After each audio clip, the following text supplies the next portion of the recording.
सर्वांना नमस्कार. 44 सांगली पार्लमेंटरी कॉन्स्टिट्युएन्सीच्या मतदान 7 मे रोजी होणार आहे.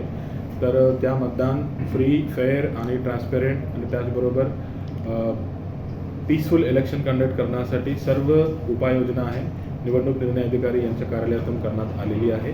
तर मी याद्वारे सर्व 44 सांगली पार्लमेंटरी कॉन्स्टिट्युएन्सीच्या सर्व मतदारांना मी नम्रपणे विनंती करण्यात येतो की 7 मे रोजी जास्तीत जास्त लोकांनी बाहेर यावी आणि आपण सर्वांनी मतदान करावी आणि लोकशाहीच्या बळकटीकरण करण्यामध्ये आपला सहभाग द्यावी.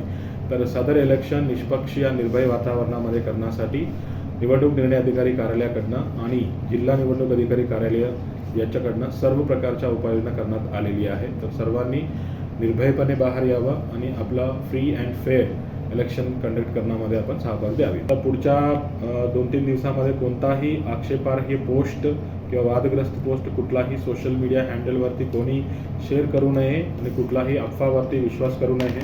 असं कोणताही 2 ग्रुप्समध्ये टेन्शन निर्माण करण्यासाठी करणाऱ्या प्रत्येक प्रयत्नांच्या वरती कठोर कारवाई जिल्हा प्रशासनाकडनं करण्यात येईल. तर सर्वांना पुन्हा विनंती करतो की कोणताही सोशल मीडियामध्ये कोणीही आक्षेपार्ह पोस्ट टाकू नये आणि एस्पेशली व्हॉट्सअप ग्रुपमध्ये कोणताही आक्षेपार्ह पोस्ट टाकू नये. ते केल्यास तर सदर ॲडमिनवरती कठोर कारवाई करण्यात येईल. त्याचबरोबर आपल्याकडे 100 मीटरच्या आतमधनं पोलिंग स्टेशनमध्ये सुद्धा सर्वांना मतदारांना विनंती आहे कोणी कृपा करून आपला मोबाईल फोन कॅरी करू नये.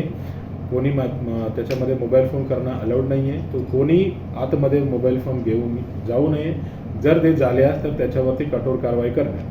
सो देअरफॉर मी याद्वारे सर्वांना पुन्हा विनंती करतो की निष्पक्ष आणि निर्भय वातावरणामध्ये इलेक्शन कंडक्ट करण्यासाठी सर्व उपाययोजना सर्व यंत्रणाकडनं करण्यात आलेली आहे. तर सर्वांनी जास्तीत जास्त संख्येला 7 मे रोजी येऊन आपण मतदानची हक्क आपण वापर करावा आणि लोकशाहीचे बळकटीकरण करण्यामध्ये सहभाग द्यावा. थँक्यू. नमस्ते. जय हिंद.